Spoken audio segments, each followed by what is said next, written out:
Shalom, hello, Torah community. It's from Natan here to talk to you about this week's parsha, Parshat Bechukotai. Last parsha in Sefer Vayikra is for those in America. In Israel, they've already begun Bamidbar. We'll have begun Bamidbar this week. And leading up to Sunday, which is going to be Yom Yerushalayim, the day that we reunified, recaptured Yerushalayim, Yer Kodesh. Now we can go there and enjoy it. And it's an amazing day of Halal and Hodah to Hashem. Parshat Bechukotai is all about a lot of the things that we, as a Jewish people, will do, right or wrong, and the consequences. Some of it positive, but more of the parsha is spent on the negative consequences, the things that if we don't follow the mitzvot, simply put, that a lot of things will happen. One of the main themes in the consequences is physical consequences. Crops won't grow, we won't have rain, we'll get kicked out of our land, we'll have a hard time living physically wherever we are. And the redemption process is the opposite of those. Question is, really? Physical? I mean, we are a spiritual people. We strive to spend our whole lives and day-to-day lives connecting to Hashem, which is really a spiritual endeavor. Hashem's not physical, and so that's really a spiritual connection relationship that we have. Why all punishments, all the consequences are all physical things happening to the nation, to the land, to us as people, to our communities?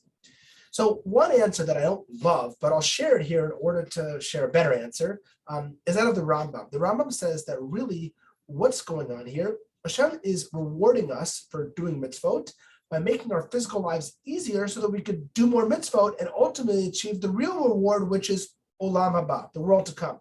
That the physical rewards are not rewards unto themselves. They're just a way of making our physical lives and the lives of our physical life of our nation easier so that we can earn the ultimate spiritual reward, which is Olam Haba, the world to come.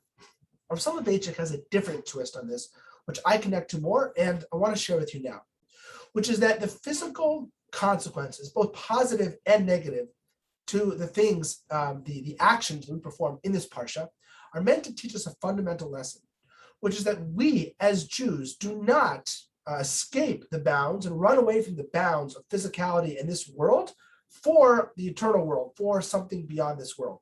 That we believe that our energy and our effort should be focused on making our physical society in the here and now, our physical world in the here and now, the natural world around us in the here and now, our physical bodies right here, right now, better.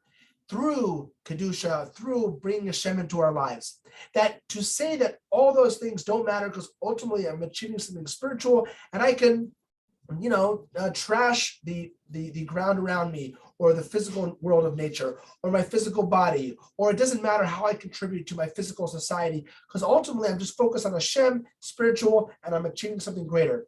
So Rachel says the point of these consequences being physical is to show that that is what our goal in life is, to bring Hashem into our physical world, to use our relationship with Hashem and mitzvah to perfect the society, the community, the physical world, and ourselves that we are inhabiting and in which we exist right now.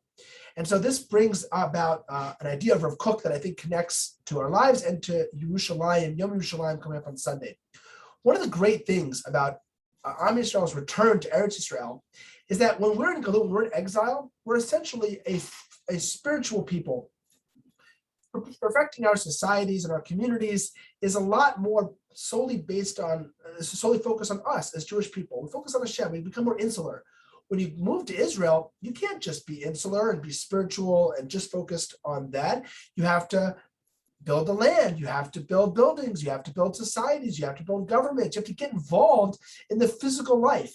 And so in Galut, for 2,000 years, we missed that. And now we have that again.